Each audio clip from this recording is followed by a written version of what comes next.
자, 이제 새로운 시도도 첫 번째, 크래비즈. 크래비즈는 크리에이티브 비즈니스를 이제 합성한 말인데, 우리가 창조 경영 이런 말을 많이 들어봤죠. 그죠? 우리가 이제 박근혜 정부 시절부터 창조 경영을 많이 강조를 했었죠. 다 이런 데서 이제 따온 얘기들이에요. 자, 크래비스가 결국은 기존의 사업 지식과 전문 기술을 바탕으로 정보 기술과 바이오테크 같은 최신의 새로운 지식을 결합하여 발산의 전환과 창의적인 아이디어로 새로운 사업을 창출하고자 하는 신종 고부가가치 사업이다, 이렇게 얘기를 하는데요. 특히 애플 같은 데는 그냥 일은 뭐 와서 좀 하고 이런 생각을, 창의적인 생각을 하라고 하는 이런 부서도 있고요. 전 직원에게 그럴 기회를 주기도 합니다. 우리나라도 이제 IT 기업 중에서 그런 회사도 있긴 있어요. 있어요. 또 핀란드 같은 데가 소프트웨어 지원 사업을 아주 적극적으로 푸시하고 있는데, 좀 제재가 별로. 왜? 창조적이라는 것은 뭐예요? 우선 자유가 있어야 창조적인 생각을 하잖아요. 그죠? 많은 여러분들 들어봤지만 우리나라에서는 계속 뭐 노벨 과학상이 왜 안 나오냐 안 나오는데, 나올 수가 없는 환경이라고 하는 것이 보통의 과학자들이 하는 얘기. 왜? 정부에서 계속 준다고. 또 연구비도 뭐 쥐꼬리만큼 주면서 왜 결과를 나오는. 그러니까 결과를 재촉해 가지고는, 사실 노벨 과학상이라는 것은 응용과학 분야가 아니라 원천 기술에 해당하는 연구를 해야만 받을 수가 있어요. 이것은 어떻게 보면 10년 뭐 아니면 20년 노력해야 나올 수 있는 연구일 수도 있어요. 일본서 노벨상 받는 과학자들도 보면요, 그냥 시골에 이름 없는 기업에서 근무하다가 이렇게 받은 사람도 있고요. 또 변두리 이름 없는 학교의 교수가 이런 노벨상을 받은 경우 여러 차례 있어요. 오히려 우리나라의 서울대학교 해당하는 도쿄대학 이런 데 출신들은 없어요. 근데 이게 뭐예요? 자유를 주지 않고 너무 통제를 하면은 창조적인 생각이 나올 수 없다는 거예요. 그래서 3M 같은 경우에는 15%는 회사 차원에 항상 창조적인 생각을 하라고, 너 일하는 시간 중에서 15%는 항상 일에 집중하지 말고 멍하게 있으면서 아니면 즐겁게 놀면서 이런 생각을 하라, 이렇게 하기도 한답니다. 그리고 이제 MS사의 소프트웨어를 개발했던, 도스를 개발했던 누구야,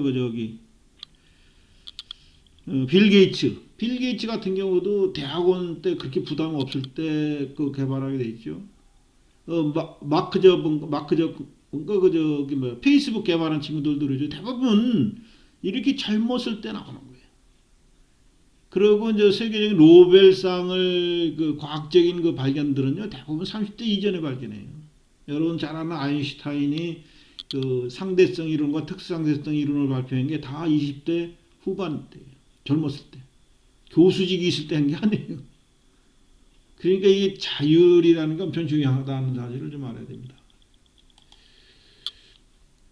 자, 그 다음에 이제 가치 창조 경영, value based management, 가치에 중점을 둬서 경영을 한다. 이게 아니라, 뭐 사실은 경제적 이익, 또 경제적 부가가치를 얘기하는데, 이 부가가치는 우리가 이제 소위 어떻게 보면 원재료를 제외한 가격의 어떤 제품에 붙는 가치가, 그 안에는 뭐 이자도 있고, 이윤도 있고, 감가상각비도 있고, 또 뭐 이런 것들이, 또 노동자 임금도 있고 붙어서 사실 가치가 올라가는 거거든요. 그래서 이런 것들을 우리가 부가가치라 해요. 경제적 부가가치라고 하는 기업이 영업활동을 통해 얻는 이익에서 법인세, 금융, 자본 비용을 제외한 금액, 그러니까 투자된 자본을 빼고 실제로 어떤 종류의 이익을 냈느냐. 그러니까 기업, 정부 차원에서 보면은 단기 순이익을 많이 내는 회사보다는 이런 부가가치가 큰 회사가 되도록 이런 기업 활동을 하도록 정부에서 적극 권해야 돼요. 농담 삼아 이런 얘기도 있습니다. 기업 입장에서 보면은, 정부 입장에서 보면 도둑놈하고 방화범 중에 누가 더 나쁜 놈인가? 뭐 이건 쉽죠. 왜? 도둑놈은 경제적 부가 이동, 사람에 관해만 이동을 했지 나라 전체에서 손실이 아니죠. 이놈은 나쁜 놈이 아닐 거예요. 근데 방화범은 태워서 없애잖아요. 나쁜 놈이죠. 자, 선진국에서는 경영지표가 순이익보다는 부가가치를 사용하는 사례가 많다.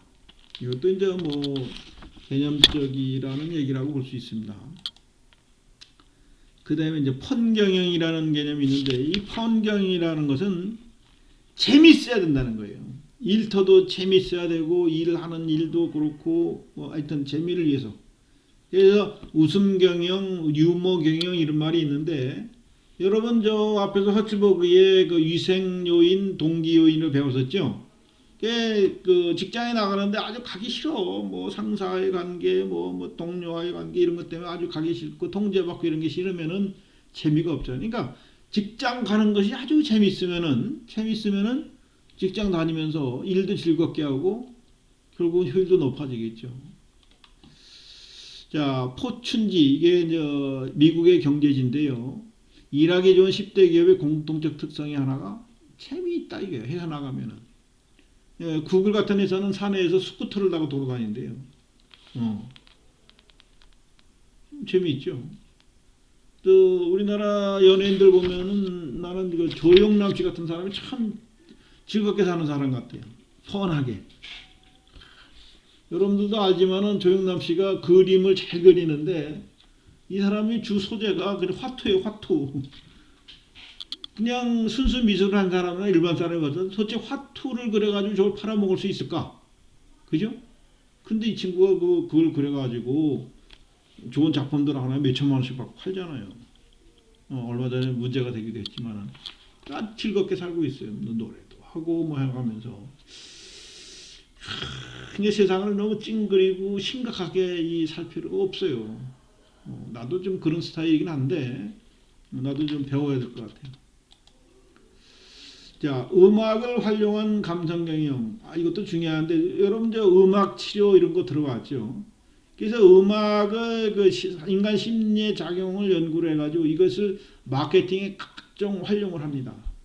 특히 백화점 같은 데 가면은, 아주 사모님이 오셔서 고가의 제품, 의류들을 사는 데는 아주 클래식한 음악들을 틀어주고요. 그래서 젊은이들이 많이 가는 데는 막 그냥 댄스곡 같은 거 막 틀어가지고 애들이 붕 떠가지고 그냥 얼른 구경하고 나가시고 하는 음악도 틀어주고 다양하게 활용하고 있습니다. 식당 같은 데서도 마찬가지죠. 손님이 많을 때 빠른 템포의 곡, 손님이 적을 때는 발라드풍의 느린 템포의 곡. 천천히 구경하고 사가시오 이런 얘기예요. 커피 전문점 분위기 있는 R&B나 재즈, 캐주얼 의류는 빠른 템포, 주점은 빠르고 경쾌하고 다소 흥겨운 음악. 분위기가 없대요. 막 술도 막 마시고 그럴 거 아니에요. 치과 같은 데는 마음이 불안하니까 편안한 클래식을 틀어준다 이런 얘기예요. 음악이 이런 데 많이 쓰고 있죠. 그 다음에 이제 정보기술을 활용한 경영과 4차 산업혁명. 자, 그 모바일 커머스, 모바일 M자를 따서 M 커머스 이런 말도 합니다. 이건 여러분들이 이미 이 시대에 들어와 있죠. 특히 이제 스마트폰을 통해서 그 전자 상거래를 많이 하고 있죠. 이게 이제 그 스마트폰 거래가 가능하도록 그 뭐 소프트웨어들이 개발되고 또 속도들이 빠르니까 요새는 4G도 빠른데 5G 세대니 뭐 이런 얘기들 하잖아요. 그렇기 때문에 이제 아까도 이미 얘기했지만 온라인 상에서의 거래가 그 컴퓨터보다는 앞으로는 스마트폰 거래가 더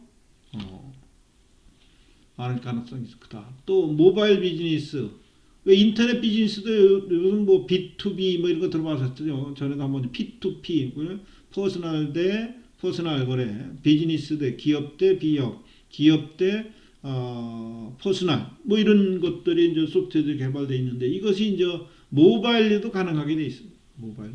그러니까 모바일로 지금 못하는 게 없잖아요. 요새는 더군다나 모바일로서 어떻게 돼요? 여러분 사무 인터넷 IoT 들어봤죠? 근데 모바일 모든 집안에 있는 전자기기들이 다 모바일로 연결돼 있어서 스마트폰으로 이제 뭐 냉장고 스위치 켜, 선풍기 켜, 에어컨 켜고 저 방에 등 켜고를 전부 그냥 스마트폰으로 뭐 작동시킬 수 있고 심지어는 말로 스마트폰 대고 말로도 하면 지가 다 꺼지는 거예요. 이런 시기가 이미 없어요. 그래서 스마트 홈도 좀 생겨 있고요. 스마트 공장도 생겨 있고요. 지난주에 포항제철 예도 들었죠. 이렇게 아주 급격하게 정보기술 발달의 환경이 바뀌고 있습니다.